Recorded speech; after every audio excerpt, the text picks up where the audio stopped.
Let me begin by acknowledging the presence of His Excellency, the President of the Republic of Uganda, retired General Yoweri Kaguta Museveni. Permit me also to recognize the Chair of PEACA, the Deputy Speaker of the Parliament of Uganda, the Speaker of IALA, Cabinet Ministers here present, Members of Parliament, and also to mention the Mashariki Fest of my good friend Tendo, who was very key in coordinating and midwifing my presence here this afternoon. Let me say that I am honored and privileged to be asked to share my thoughts with you on the subject, the role of parliamentarians in the integration process. When one is asked to deliver a keynote speech of this kind, particularly in the presence of His Excellency, the President of the Republic of Uganda, who is an East African, as he'll have occasion to tell you, one can be pretty reticent, but I'll not allow myself to be. I will allow myself to share my thoughts by way of going back to the past, but without repeating some of the nostalgic moments that were so very ably articulated by my good friend, the Right Honorable Amanya Mushega. But yet, in the context of what is happening now, it is important to remind ourselves that when we are talking about integration as we are now, we are talking about integration of the post-colonial era.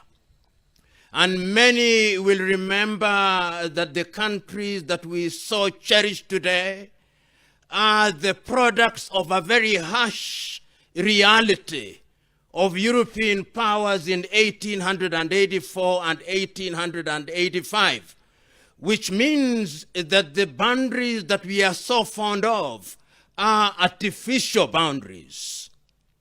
And their artificiality has been articulated by the testimonies we have heard from members of parliament who live on the borders of our countries. And it is instructive that even as we were reclaiming our independence, some of the founding fathers of the African nation were very conscious that if Africa, and indeed East Africa, were to thrive, then it was necessary that we act as one. We will remember the very well publicized desire by the late president of Tanzania, Mwalimu Kambarage Nyerere, that the independence of Tanzania, or Tanganyika then, be delayed so that Kenya, Uganda, and Tanzania would regain their independence as one country. Those were, in my view, the embryonic stages of the desire for an integrated East Africa. You will also remember beyond the continent of Africa, the conference of the Organization of African Unity in 1963 in Addis Ababa, Ethiopia, and the subsequent conference in Cairo in 1964, where the doctrine of the inviolability of inherited boundaries was embraced in the hope that we would integrate and that those boundaries will merely become administrative boundaries. Those of you who are a little older will also remember that when we regained independence, no sooner had we settled in then East African community, as we then knew it, started the process of integration, which culminated in Kenya, Uganda, and Tanzania acting and serving under the East African community in 1967. Testimonies have already been given of those golden years. We have heard stories about how good the East African Railways was. We have heard how it was possible for a Ugandan to work in Kenya and how possible it was for a Kenyan to work in Kasese and for a Tanzanian to work in Uganda and for a Kenyan to work in Tabora. We celebrated those institutions. We have been told about the postal union, the telecommunications. We have been told about the East African Airways. We will remember fondly the University of East Africa, how it was easy for a Kenyan medical student to study in Mulago and for a Ugandan student to study law at the University of Dar es Salaam, and for a Ugandan student to study engineering at the University of Nairobi. We are all nostalgic about those days. We then ask ourselves why it is that recognizing the value of unity as we do and as we appreciate, why is it that in 1977 our countries went out?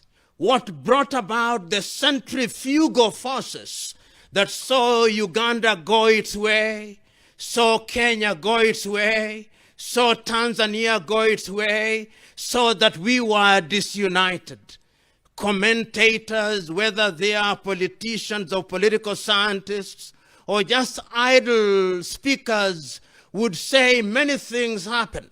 Some would say that it was ideological differences of the leaders of the day. Some would say that there were forces from outside of the continent whose desire is that we remain in a state of disunity. All those assessments are possibly true. But even after we had lost our opportunity for deepening our unity in 1977, it cannot be denied that the desire for unity and the desire for the East African community always remained alive. And that is why, therefore, when in 1999, the movement to re-establish the East African community came alive, it was at once sentimental, at once nostalgic, at once visionary, and I'm glad to say that it happened in the presence and through the joint midwifery of the President of the Republic of Uganda, Yoweri Kaguta Museveni. He remains one of the midwives at that time.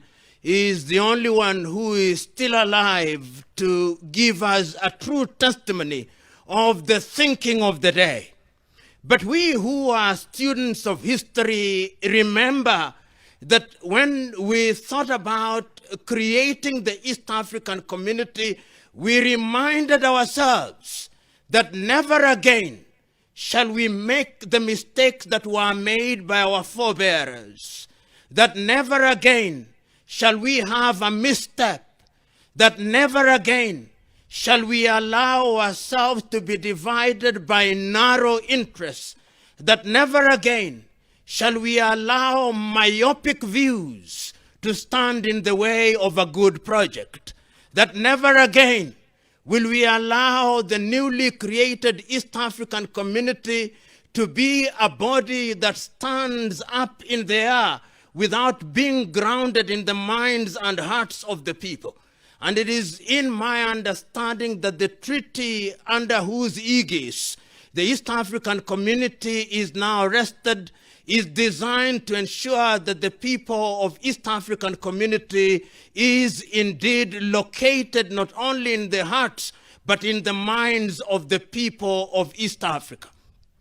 I remember that when I read Article 5.2 of the treaty, the very deliberate effort which was people-centered, the statement that we start with a customs union so that the people of East Africa would trade without let and hindrance, that we would go then into the next phase of a common market, and that ultimately we would go into a monetary union, and that ultimately we would have a political federation.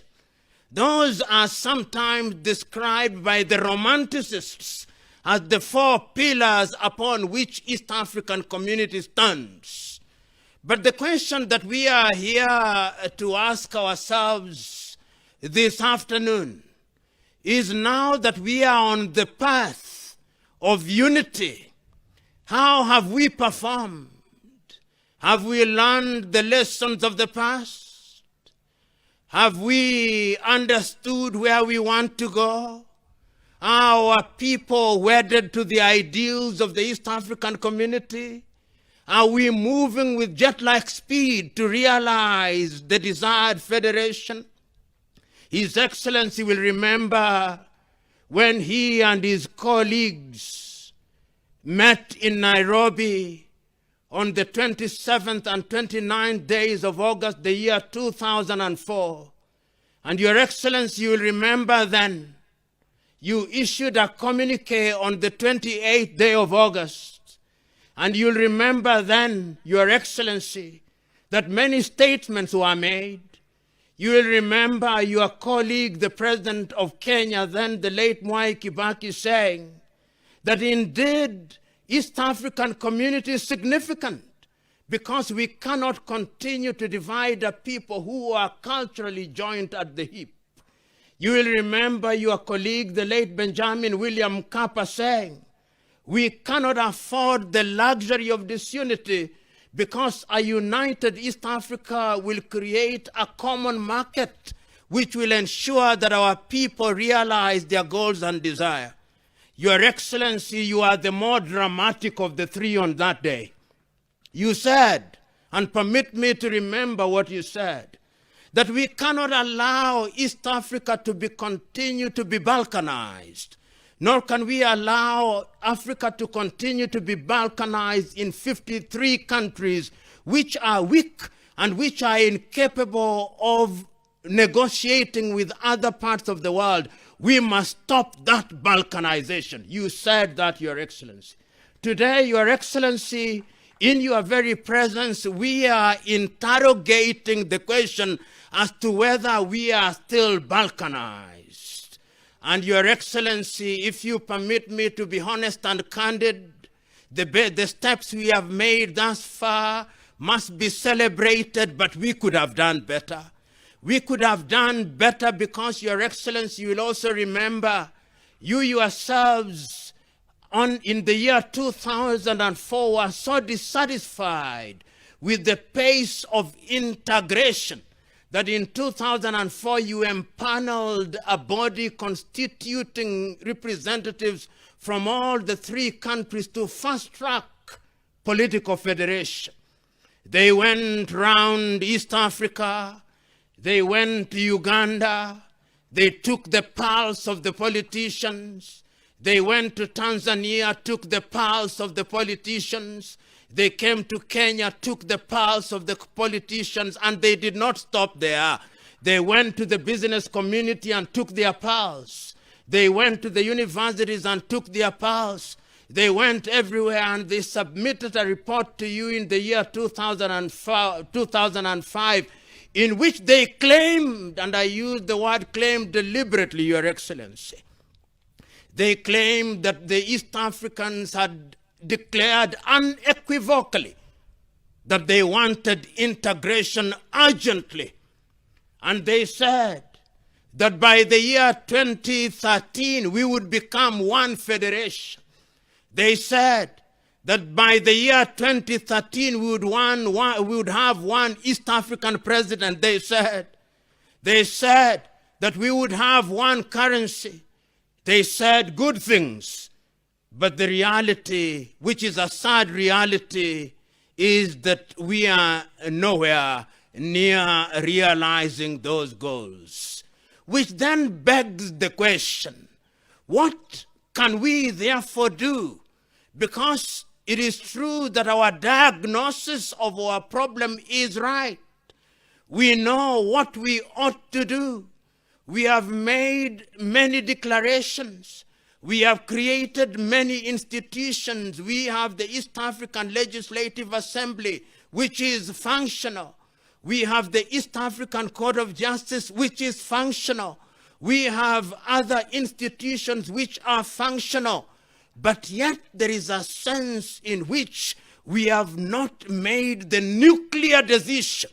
And let me be understood to mean, when I say the nuclear decision, the decision that will change the matters in such a fundamental way that the farmer sitting in Gulu, when he is asked about East Africa, he or she can relate to it. The nuclear decision that will ensure that somebody sitting in Iringa can relate to the East African community. The reality that when somebody is sitting in Meru in Kenya will be able to identify with the East African community. That is what we are looking for. And today, we are assembled here to interrogate ourselves. We are assembled here to ask ourselves uncomfortable but necessary questions. We are assembled here to ask ourselves what then it is that we can do to move the agenda forward, and to move the agenda forward in a manner that is conscious of the fact that if we don't expedite the process of federation, the process of unification, then we will become sitting ducks for those whose diabolical intentions and scheme not only require but demand that we remain in our state of disunity. Your Excellency, you will remember several years ago, you said, when we were talking about East African community, and you are talking about the insignificance of our small markets. If my memory serves me well, and it normally does, Your Excellency, you asked, why should Kenya say that it has a big economy? Bigger than what? Why should Tanzania say that it has an even slightly bigger economy than Uganda? And Uganda say that it has a bigger economy than Sudan? Your Excellency then said, that is an exercise in futility. It is three dwarfs trying to argue which one is taller than the other. They are all dwarfs, even if one is taller than the other. I'm submitting to Your Excellency that we cannot continue to be dwarfs.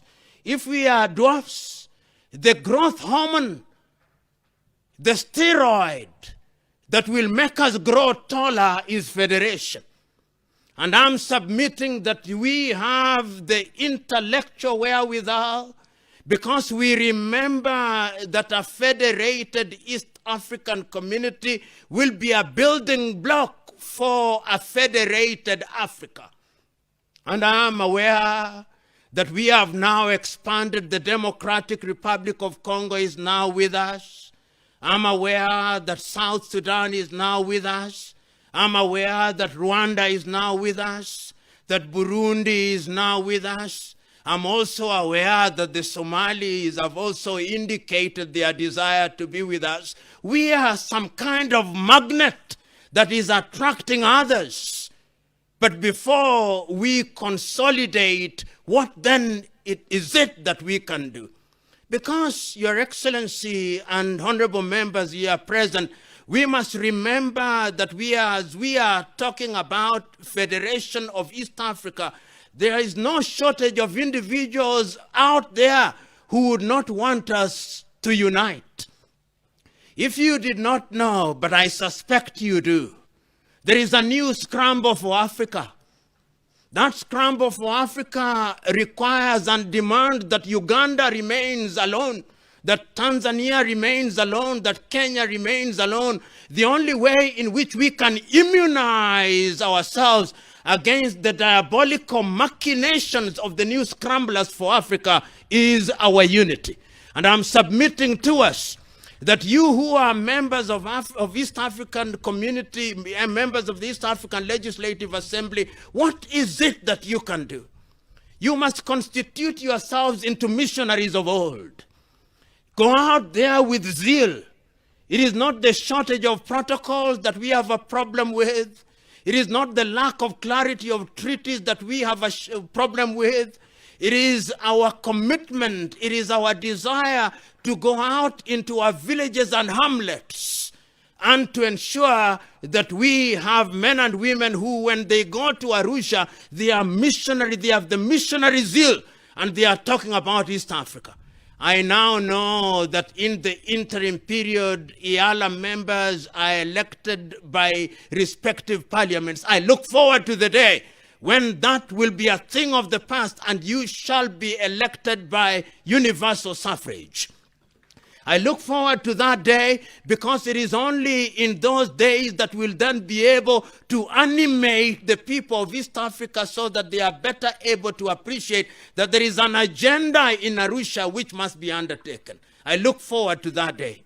I look forward to the day in parliamentarians in the respective countries when what happens in Arusha is much more important than what happens in Kampala.